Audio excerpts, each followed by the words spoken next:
Let's take a look at Novavax. Novavax missed expectations on the top and bottom line. Shares are falling sharply here as we've begun trading. You're seeing shares open lower by about 18% for Novavax. They shipped just 31 million vaccine doses during the quarter. That's well off of its projection of 2 billion shots for 2022.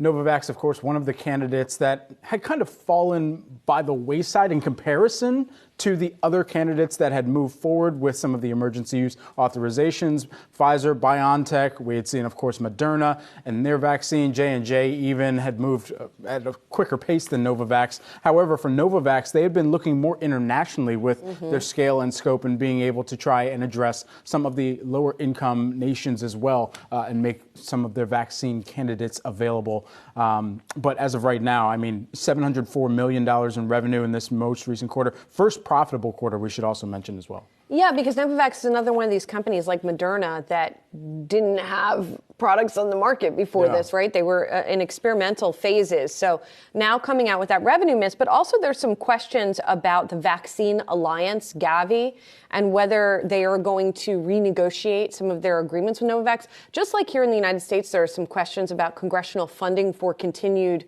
vaccines, free vaccines for everybody. Remember that hit Pfizer when Pfizer came out with its numbers? It seems like this is a similar issue on the more international stage for Novavax and one of the reasons why it's getting hit to the degree that it is after that revenue miss as well. Quick ad from me here. What is Novavax? They are a biotech. They have the word tech in their name. And to that end, like we've been talking about the past 2 days, most important metric for these companies right now, free cash flow. Novavax outflow of $104 million, not going to be well received in this market.